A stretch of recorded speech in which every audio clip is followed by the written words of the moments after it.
بسیاری از اختلالات روانی با تغییرات رفتاری همراه هستند و تغییرات رفتاری اولین نشانه‌هایی هستند که نظرها رو به خودشون جلب می‌کنند. مثلا کسی که همیشه کم حرف و گوشه‌گیر بوده، ناگهان پرحرف، شاد و خوش اخلاق میشه. تغییر شخصیت افراد به خصوص تغییرات بسیار سریع در طول تاریخ باعث شده که دیگران فکر کنن اونا به تسخیر یا تملک شیطان یا سایر عفریت‌ها در اومدن. یعنی شخصیت خود اونها گرفته شده و شخصیت فرد دیگه یا چیز دیگه مثل شیطان یا جن در جسم اونها وارد شده. چون مردم عادی میدیدن که شخصیت این فرد به سرعت تغییر میکنه، با خودشون میگفتن چی میتونه باعث شده باشه که شخصیت این فرد به این حد سریع توی این مدت کم تغییر کنه. خب میگفتن حتما موجود دیگه ای وارد شخصیت این فرد شده که شخصیتش رو تا این اندازه دچار تغییر کرده، که حالا پیش خودشون میگفتن حتما جن زده شده یا شیطان در جلدش فرو رفته و شخصیتش رو تغییر داده. پس بنابراین حالا که جن یا شیطان رو که در روح یا جسم فرد ورود پیدا کرده علت مشکلات فرد یا تغییر شخصیتش میدونستن، درمان هم باید به این شکل میشد که کاری کنیم که اون جن یا روح از شخصیت اون فرد بیرون بیاد.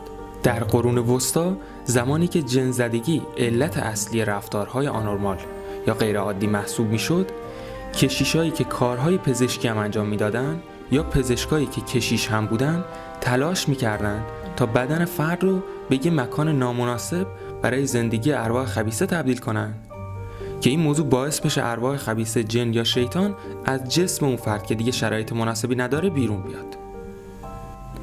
به این ترتیب طی مراسمی مفصل به افراد جن زده فشار فیزیکی وارد می شد، مثل شکنجه، ضرب و شتم یا گرسنگی دادن به افراد بیمار. اما این کارها صرفاً باعث افزایش رنج و عذاب قربانی می شد. اشتباه اگه فکر کنید جنگیری صرفاً به بعضی از کشورهای دور محدوده. در سال 2014 این خبر منتشر شد. پاپ فرانسیس، رهبر کاتولیک های جهان، اتحادیه بین المللی جنگیران رو به رسمیت شناخت. اتحادیه بین المللی جنگیران شامل حدود 250 کشیشه که در 30 کشور فعالیت میکنن. کار کشیشان عضو این اتحادیه نجات دادن افرادیه که گرفتار اجنه و شیاطین شدن. و این موضوع نشون میده که جنگیری یا دمونولوژی چقدر رایجه و هنوز هم حتی ریشه هاش و شاخه هاش رو میتونیم در بعضی از کشورها و بعضی از فرهنگ‌ها مشاهده کنیم. این دیدگاه های دائما در حال تغییر از بیماری روانی اصلاح طلبان اروپایی و آمریکایی قرن 18 و اوایل قرن 19 رو به تلاش واداشت تا شرایط زندگی و درمانی در مؤسسات روانی رو بهبود بدن. در فرانسه فیلیپ پینل در تلاش برای درمان انسانی‌تر پیش قدم شد و جمله زیر را بیان کرد: کاملا مطمئنم که این بیماران روانی غیر قابل درمان هستند، زیرا از هوای تازه و آزادی محروم شدند. به عنوان مثال همونطور که در نقاشی پیشرو مشاهده می‌کنید، اکثر پناهگاه‌های روانی در قرن 18 هم تقریباً هیچ فرقی با زندان نداشتند. به بازدید کننده هایی که لباس های خوب پوشیدن به عکس توجه کنید. در اون زمان مردم میتونستن بلیت بخرن تا با گشت گذار در سلول ها بپردازن و به تماشای بیماران روانی بپردازن.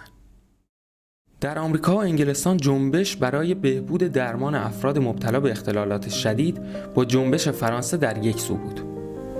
بنجامین راش که اغلب پدر روانپزشکی آمریکا شناخته میشه، در نحوه درمان بیماران روانی در آمریکا نقش کلیدی داشت.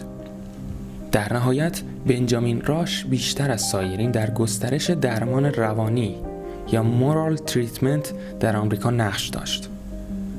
او که یکی از امضا کنندگان اعلامیه استقلال آمریکا بود، پدر روانپزشکی آمریکا محسوب میشه. راش بیمارستان پنسیلوانیا را مجبور کرد تا پرستاران باهوش و دلسوز استخدام کنند تا از نزدیک با بیمارا کار کنند و براشون کتاب بخونن و با اونها حرف بزنن و به طور مرتب با آنها پیاده روی کنند. همچنین معتقد بود که خوب است گاهی پزشکان به بیماران هدایای کوچک بدن، زیرا این کار خاصیت درمانی دارد. با اینکه بسیاری از رفتارها و شیوه‌های درمانی قدیمی که پایه‌ها و اساس خرافی داشتند در بسیاری از فرهنگ‌ها و کشورها ریشه‌کن شدند، اما همچنان برخوردی که امروزه با برخی از بیماران روانی در بعضی از فرهنگ‌ها میشه مشابه رفتاریه که در اواخر قرن 19 و اوایل قرن 20 و حتی قبل‌تر با بیماران روانی در آمریکا و اروپا میشد.